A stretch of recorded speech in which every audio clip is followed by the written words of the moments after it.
A Canadian court has begun hearing the case of a senior Huawei executive fighting extradition to the United States. Meng Wanzhou, 47, made no comment as she arrived at a Vancouver courthouse on Monday for a scheduled hearing.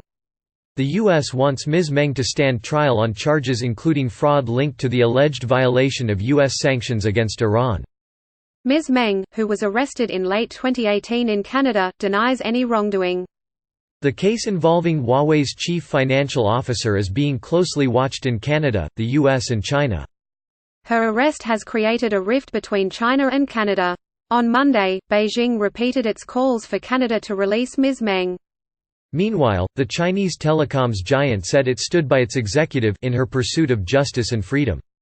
In a video statement released on its social media platforms as the hearing got underway, Huawei said it trusted in Canada's judicial system, which will prove Ms. Meng's innocence. This first phase of hearings is scheduled to run from the 20th to the 24th of January in the British Columbia Supreme Court in Vancouver. The court will hear arguments on whether the crime Ms. Meng is accused of by the U.S. would also be considered a crime in Canada.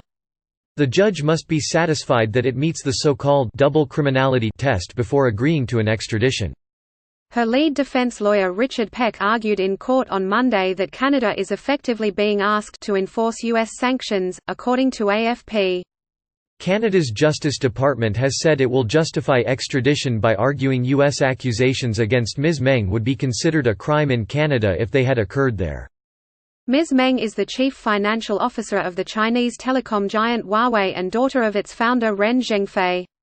She has been out on bail but under house arrest in Vancouver, where she owns property, since shortly after she was detained in December 2018.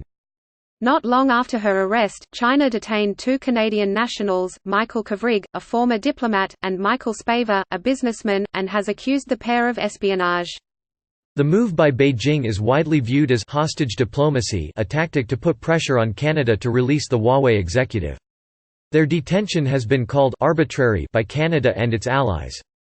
Zoe Thomas, BBC Business, in Vancouver. Wearing a long polka-dot dress, designer high heels and her ankle monitoring bracelet, Meng Wanzhou entered the courthouse looking defiant.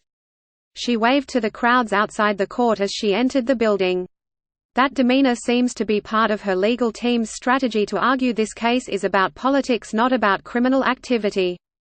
During the proceedings, lawyers petitioned the judge to have her moved from the prisoner's dock to their table, with better access to a translator. Canada's Crown Counsel, meanwhile, has tried to focus on the bank fraud accusation and steer the arguments away from political debates around Iran sanctions and the U.S.-China relationship. But getting away from the political issues will be an uphill battle. The case has pulled Canada into a trade dispute between the US and China. With a final decision some time away, that political attention will likely last for months to come. Ms. Meng's arrest also led to a trade row between Canada and China, with China blocking tens of millions of dollars of canola exports. China says the case is political persecution by the US. Washington has been lobbying its allies, including the UK, to not use Huawei's 5G technology services in critical communications infrastructure, alleging it could be a security threat. If a judge is satisfied with the evidence presented, he or she will authorize that the individual be committed for extradition. If not, the accused will be discharged and released from custody.